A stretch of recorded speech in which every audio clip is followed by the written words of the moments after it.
امروز سیمای دیگری از سیمای بانوان صدر اسلام رو میخوایم بخونیم. بانوانی که دوران جاهلی داشتن و دوران اسلام داشتن، دوران عداوت دشمنی با خدا و پیامبر خدا و یاران رسول خدا و دوران ایمان و دوستی و محبت با رسول خدا و همراهی با مسلمانان.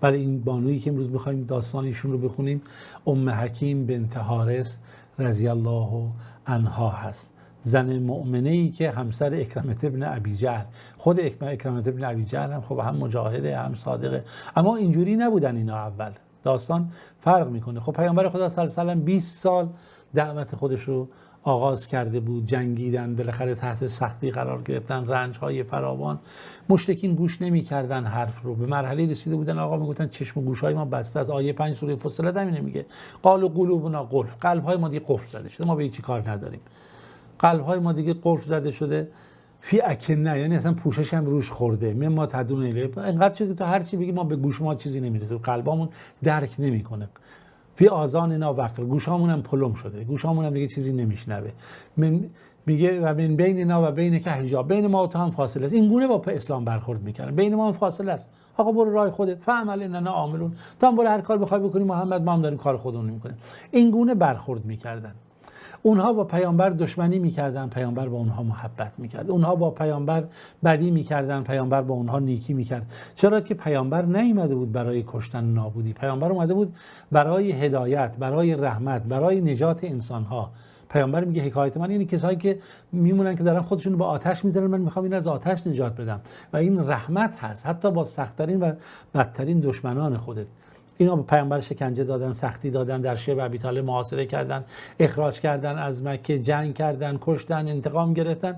اما وقتی که خداوند تقدیری رو برنامه ریزی میکنه و برنامه الهی اینه که این اسلام بر سطح جهان بشریت حاکم بشه، طبیعیه که اینجا مکه هم میبینید شامل این جریان میشه و بالاخره اون فتح الفتوح میاد و مکه فتح میشه. فتح مبین که میاد و مکه فتح میشه، خب اینجاست که دیگه صحنه عوض میشه. پیامبر به جای انتقام بخششه، به جای کشتن رحمته، و همه صحنه ها عوض میشه و میبینید دسته دسته دیگه سمت اسلام میارند و مسلمان میشن. چرا که هدف گفتیم نجات انسان ها تاریکی ها به سوی نوره. هدفی نیستش که تو بخوای به قول معروف چه انجام بدی، چه کار داری میخوای بکنی. نکته ای که در اینجا وجود داره، پیامبر خدا صلی الله علیه و سلم، میدید این بانوی بزرگواری که ما امروز میخوایم ازش صحبت بکنیم، ایشون در روز فتح مکه مسلمان شد. خودش، همسرش، پدرش و مادرش، یعنی ام حکیم خودش، همسرش، پدرش، مادرش روز فتح مکه مسلمانه. تا 20 سال دشمنی هم با پیامبر داشتن. 4 نفر پیامبر خدا صلی الله علیه و سلم خیلی سخت برخورد کردن، خیلی سعی میکردن مقابله کنن با پیامبر، که اینها یکی ام حکیم بنت حارث هست، همین که الان داستان بانوی بزرگواری که امروز میخوایم بخونیم، که این یکی از زنانی بود که خب خیلی دارای درایت و عقل و توانمندی بود، مثل جریان هند بنت عتبه، دختر همسر ابو سفیان. اما این خانواده هم خانواده معمولی نبودن. ام حکیم خب از یه خانواده‌ای بود که در بزرگی و شرافت و بالاخره نژاد و اینها در اون سرزمین مکه شناخته شده بود. پدرش حارث ابن هشام مغیره مخزومی هست، برادر ابو جهل، یعنی ابو جهل خب ابوالحکم بوده. پس یعنی پدر ام حکیم کی هستش؟ حارث ابن هشام، که حارث برادر ابو جهله، یا به اصطلاح ابوالحکمی که قبل از اسلام بوده. خب همسرش هم اکرمه هست، پسر ابو جهل هست. خب نگاه کنید، پدر ایشون در روز فتح مکه مسلمان شد و خب از اشراف و بزرگان قریش بود. پیامبر خدا صلی الله علیه و سلم هم در بعد از غزوه حنین بهش حدود 100 خورده گوسفند بهش هدایا داده، شطور و چه هدایا اینها، که این اسلامش نیک شده بود دیگه، حسن اسلام بود، در لغت میاد دیگه اسلامش با باروری رسید و حقیقت رو فهمیده بودن. و میگه زمانی هم که ایشون حتی برای جنگ، برای به سوی جهاد رفت، به سرزمین شام داشت میرفت، چون اینقدر شخصیتی بود که تو قبیلهش مورد احترام بود، حارث ابن هشام، میگه اهل مکه همه به جزع فزع افتاده بودن و همه به این دنبالش رفته بودن که به قول معروف به بدرقش، تا اینکه از این جدا بشن که اون داشت میرفت برای جهاد در سرزمین هشام، که میگن بالاخره ایشون در همون سرزمین هشام طاعون گرفت از دنیا رفت رضی الله عنه. مادر ایشون فاطمه بنت ولید ابن مغیره است. صحنه ها رو داشته باشید مخصوصی. خب مادرش فاطمه بنت ولید ابن مغیره، این کی میشه؟ خالد بن ولید میشه داییش. اینم روز فتح مسلمان شد مادرش و با پیامبر بیعت کرد و خب منزلت صحابه بودن هم شامل حالش شد.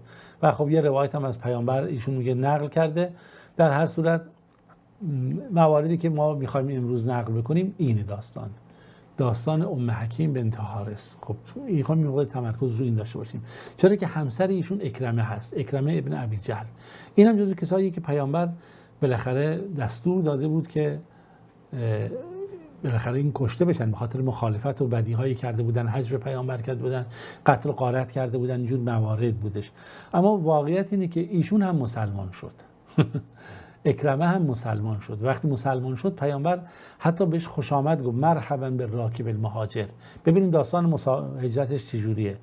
و ایشون حتی در جهاد در شام شرکت کرد و چه قهرمانی ها و جهادی بزرگی داره و شهید هم شد در منطقه اجنادین میگن، یا در یرموک ایشون به شهادت رسید در سال 13 هجرت. خب گفتیم که دایی ام حکیم کیه؟ خالد ابن ولید هست. خالد هم خب برای ما روشن هست. وقتی که ام حکیم بالاخره رشد کرد به عنوان یک بانوی، بالاخره چیز شد، با پسر عموی خودش اکرمه ازدواج کرد و حالا اسلام اومده بود، اما این خانواده مقابل اسلام ایستاده بودن. تمامشون، کل این خانواده بالاخره در برابر اسلام بودن و از همون روز ابتدای اسلام مقابله میکردن و هر دشمنی رو علیه اسلام ازشون میشد سر میزده میشد. حتی در روز جنگ احد میگه حارث همسرش فاطمه، اکرمه همسرش ام حکیم، خالد بن ولید و خب تعدادی از سران قریش همه حضور داشتن تا بتونن بالاخره انتقام بزرگان قریش خودشون رو بگیرن. و این خیلی عجیب هست که مواردی که نقل شده که اینا برای انتقام رفته بودن. اما ببینیم حالا مسلمان شدن ایشونو. حالا پیامبر خدا صلی الله علیه و آله مکه رو فتح کرد در یک شرایط ویژه تاریخی، اما رحمت پیامبر، رحمت الله رب العالمین که در رأس است، شامل حال همه شد.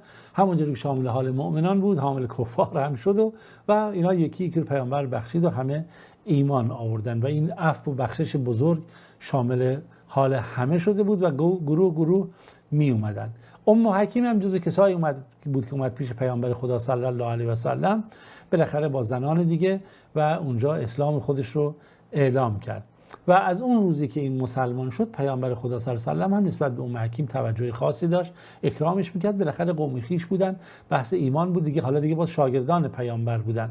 میگه که ام حکیم عاملی شد که شوهرش اکرمه ابن ابی جهل مسلمان بشه. اکرمه از ترس فرار کرده بود، به یمن رفت. بالاخره ام حکیم رفت به دنبال اکرمه رو قانع کرد که من از پیامبر خدا صلی الله علیه و سلم برای تو تأمین گرفتم. از پیامبر قبلش اجازه گرفته بود و بالاخره اینها اومدن پیش پیامبر خدا.